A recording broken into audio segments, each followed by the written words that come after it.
കിച്ചന്റെ പുതിയ വീഡിയോയ്ക്ക് എല്ലാവർക്കും സ്വാഗതം. നമ്മള് ഇവിടെ ഇന്ന് ഉണ്ടാക്കാൻ പോകുന്നത് ഉണക്കമീൻ നെത്തോലി പീര. നമുക്ക് ഈ ഉണക്കമീനിലേക്ക് കുറച്ച് ചൂടുവെള്ളം ഒഴിച്ചു കൊടുക്കാം. വെള്ളം ഒന്ന് തിളപ്പിച്ച് ഒഴിച്ചു കൊടുക്കുക. ഇതിൻ്റെ വേസ്റ്റ് എല്ലാം ഒന്ന് പോകാൻ വേണ്ടിയിട്ടാണ്. ഒരു 5 മിനിറ്റ് ഒഴിച്ച് വെച്ചേക്കാം. അപ്പോൾ ഇതിൻ്റെ ആ വേസ്റ്റും ഇതുമ്പോഴും എല്ലാം പോയി കിട്ടും. നമുക്ക് അടുപ്പ് കത്തിച്ച് ഒരു ചട്ടി അടുപ്പത്ത് വെച്ച് കൊടുക്കാം. ചട്ടി ചൂടായി വന്നിട്ടുണ്ട്. നമുക്ക് അതിലേക്ക് വെളിച്ചെണ്ണ ഒഴിച്ച് കൊടുക്കാം.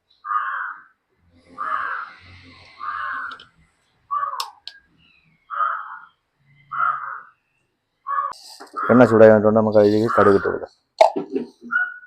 കടുക് പൊട്ടി വന്നിട്ടുണ്ട്. നമുക്ക് അതിലേക്ക് കരിവേപ്പില ഇട്ട് കൊടുക്കാം.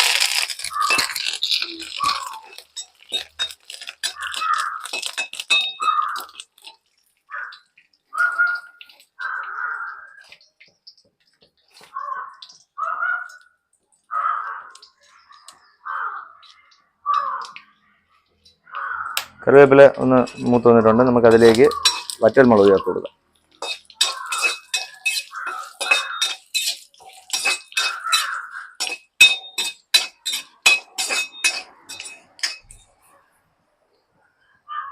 നമുക്കിനി ഇതിലേക്ക് ചെറുതായിട്ട് അരിഞ്ഞു വെച്ചിരിക്കുന്ന ഉള്ളി, സവാള, വെളുത്തുള്ളി, ഇഞ്ചി എന്നിവ ചേർത്ത് കൊടുക്കാം.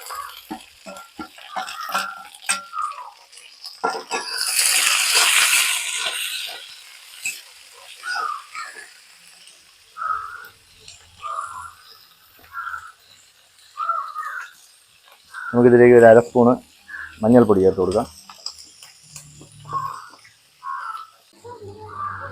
നമുക്കിതിലേക്ക് ഒരു 1/2 സ്പൂൺ ഉപ്പ് ചേർത്ത് കൊടുക്കാം. ഉപ്പ് കൂടുതൽ ചേർക്കണ്ട, കാരണം വെച്ചാൽ ഉണക്ക മീനായതുകൊണ്ട് അതിൽ ഉപ്പിൻ്റെ ഇതുണ്ട്. അതുകൊണ്ട് കുറച്ച് ചേർത്ത് കൊടുത്താൽ പിന്നീട് കുറവുണ്ടെങ്കിൽ നമുക്ക് ചേർത്ത് കൊടുക്കാം.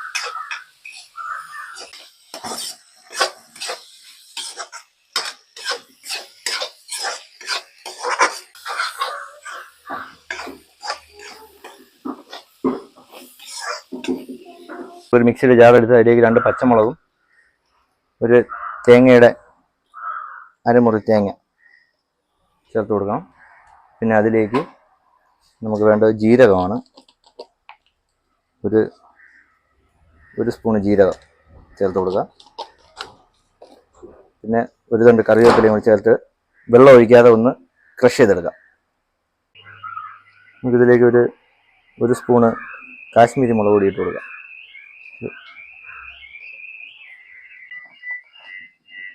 ഒരു 1/2 സ്പൂണ് കുരുമുളക് പൊടിയും കൂടി ചേർത്ത് കൊടുക്കാം. നന്നായിട്ട് ഒന്ന് ഇളക്കി യോജിപ്പിച്ചിട്ട് നമ്മൾ നേരത്തെ ചൂടുവെള്ളത്തിൽ വെച്ച് ഒരു 2-3 വെള്ളത്തിൽ കഴുകി വൃത്തിയാക്കി വെച്ചിരിക്കുന്ന നമ്മുടെ നെത്തോലി ഉണക്കമീൻ ഇട്ട് കൊടുക്കാം.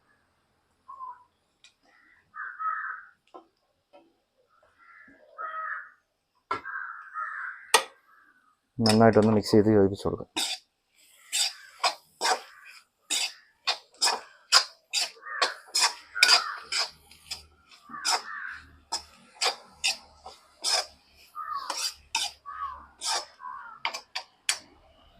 നമുക്കൊരു ഗ്ലാസ് വെള്ളം, ഞാൻ വലിയ ഗ്ലാസ്സാണ് എടുത്തിരിക്കുന്നത്.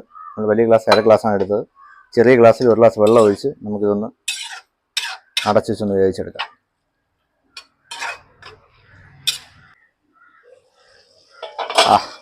നമുക്ക് ഒരുവിധം വെന്ത് വന്നിട്ടുണ്ട്.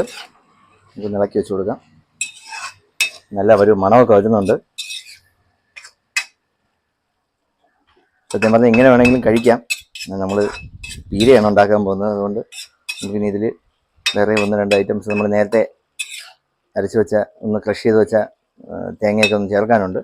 ഒരു 2 മിനിറ്റ് കൂടെ ഇരിക്കട്ടെ. ഇതൊന്ന് വറ്റിയതിന് ശേഷം നമുക്കിത് തേങ്ങ പീരയൊക്കെ ചേർത്ത് കൊടുക്കാം. നമുക്ക് നമ്മുടെ ഒന്ന് വറ്റി വന്നിട്ടുണ്ട്. നമുക്കിതിലേക്ക് നേരത്തെ ഒന്ന് ക്രഷ് ചെയ്ത് വെച്ചിരിക്കുന്ന തേങ്ങാപ്പീര ഒന്ന് ചേർത്ത് കൊടുക്കുക.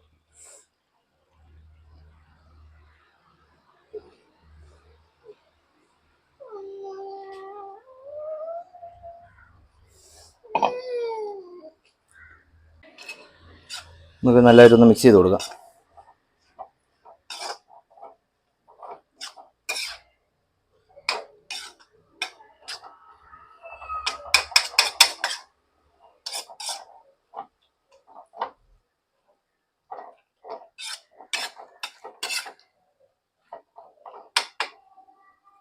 ഒരു 2 മിനിറ്റ് കൂടെ നമുക്കൊന്ന് അടച്ചു വെച്ച് വേവിക്കാം.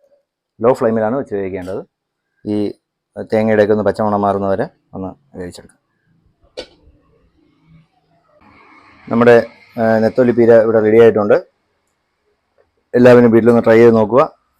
ഫീഡ്ബാക്ക് അറിയിക്കുക, ലൈക്ക് ചെയ്യുക, കമൻറ്റ് ചെയ്യുക, സപ്പോർട്ട് ചെയ്യുക. അടുത്ത വീഡിയോയിൽ കാണുമ്പോഴേക്കും ബൈ.